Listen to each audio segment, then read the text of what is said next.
ప్రాంతాన్ని, ఈ క్షేత్రాన్ని, ఈ భూమి యొక్క నైసర్గిక స్వరూపాన్ని అర్థం చేసుకొని వికారాబాద్ అడవుల నుంచి వచ్చే వరదలని నగరం మీద పోటెత్తకుండా ఉండడానికి ఉస్మాన్ సాగర్, హిమాయత్ సాగర్ని నిర్మించి ఫిరంగి కాలువ ద్వారా, మూసీ నదుల ద్వారా, ఈసా నదుల ద్వారా వచ్చే నీటిని నియంత్రించి ఆ నీళ్లను నగరానికి తాగునీటిగా మార్చి ఈ ప్రాంతంలో గొలుసుకట్టు చెరువులను నిర్మించి హైదరాబాదు హెరిటేజ్ సిటీనే కాదు, Hyderabad is a lake city అని చెప్పి నిజాం సర్కార్ 100 సంవత్సరాల ముందే ఒక అద్భుతమైన కట్టడాలను నిర్మించి మనకు అందించిండు.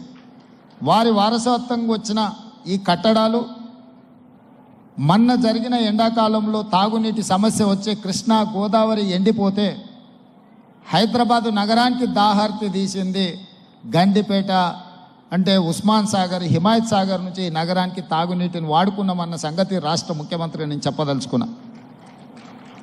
ఈ ప్రజలకు కోట్లాది మంది దాహార్తిని తీర్చే ఈ యొక్క చెరువులను శ్రీమంతులుగా, గొప్ప వ్యక్తులుగా ఉన్న వాళ్ళు వాటి పక్కనే ఫామ్ హౌజుల పేరు మీద నిర్మించుకొని వాళ్ళ డ్రైనేజ్ కాలువలు తీసుకెళ్ళి గండిపేటలో కలిపినారు. నేను ఇక్కడ వేదిక మీద ఉన్న పెద్దలతో పాటు ఇక్కడ వచ్చిన భక్తులను నేను ఒకటే మాట అడగదలుచుకున్నా.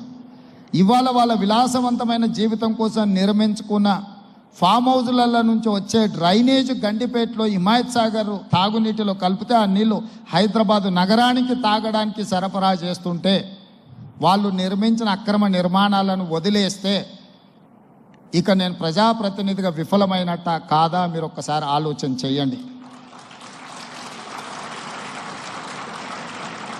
అందుకే ఒత్తిడి వచ్చినా, మిత్రులకు ఫామ్ హౌజులు ఉన్నా ఏవి వదలకుండా హైడ్రా అనే ఒక సంస్థను ఏర్పాటు చేసి తెలియకుంటేనే ప్రజాప్రతినిధులం కొన్ని మన దినచర్యల్లో భాగంగా కొన్ని తప్పిదాలు చేస్తుంటాం. తప్పులు తెలవకుంటేనే కొన్ని తప్పులు జరిగిపోతుంటాయి. మరి ఆ ఖాతాను సవరించుకోవడానికి, ఆ బ్యాలెన్స్ షీట్ను సవరించుకోవడానికి తెలిసి కొన్ని మంచి పనులు చేయాలని నేను ప్రగాఢంగా విశ్వసిస్తున్నా, నమ్ముతున్నా.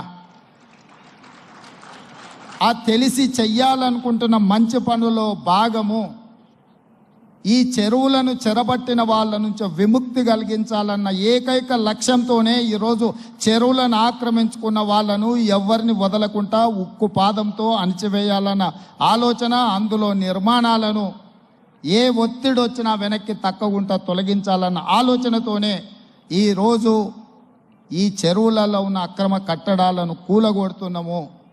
దీనికి స్ఫూర్తి భగవద్గీత అనే కురుక్షేత్ర యుద్ధ సందర్భంలో అర్జునుడు ఆయుధాలను కింద పడేసి రాజ్యం కోసం భీష్మ పితామహుడు, అదేవిధంగా కర్ణుడు, దుర్యోధనుడు, దుశ్శాసనుడు, నా సహోదరులందరూ ఆ పక్కన నించుంటే రాజ్యం కోసం వాళ్ళందరినీ సంహరించడం, వాళ్ళని సంహరించి రాజ్యాన్ని సాధించుకోవడం ద్వారా ఏమి ఉంటుంది, ఏం మనశ్శాంతి వస్తుంది అని చెప్పి అర్జునుడు యుద్ధతంత్రం నుంచి తప్పుకుంటా అన్నప్పుడు శ్రీకృష్ణ భగవానుడు బోధించిందే భగవద్గీత.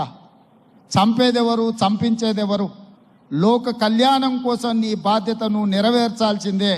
ధర్మం బ్రతకాలి, అధర్మం ఓడాలి అంటే నువ్వు యుద్ధం చెయ్యాల్సిందే అనే యుద్ధ నీతిని ఆ రోజు అర్జునుడికి బోధించింది శ్రీకృష్ణ భగవానుడు. ఇవాళ ఆ శ్రీకృష్ణ భగవానుడి బోధనానుసారమే ఈరోజు ఈ చెరువులను కాపాడే కార్యక్రమాన్ని నేను తీసుకుంటున్నా. నాకు తెలుసు ఈ చెరువులలో నిర్మాణమైన విలాసవంతమైన ఫామ్ హౌజులు ప్రభుత్వాన్ని ప్రభావితం చేయగలిగిన స్థానాలలో ఉన్న చాలామంది వ్యక్తులు ఉన్నారు.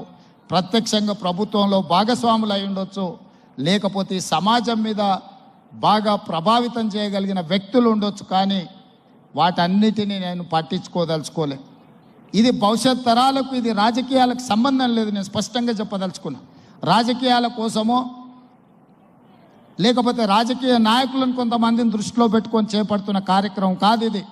భవిష్యత్ తరాలకు, మన పిల్లలకు, వాళ్ళ పిల్లలకు వారసత్వంగా మనం అందించే సంపద ఈ సరస్సులు, ఈ నదులు, లేకపోతే ఈ రోజున్న ఈ చెరువులు, ఈ ప్రకృతి సంపదను మనం విధ్వంసం చేస్తే ప్రకృతి మన మీద కక్ష కడుతుంది, ప్రకృతి మన మీద ప్రకోపిస్తే మనం చెన్నైలో చూసినాం, అదేవిధంగా ఉత్తరాఖండ్లో చూసినాం, నిన్నగాక మొన్న వాయనాడు మనం కేరళలో చూసినాం.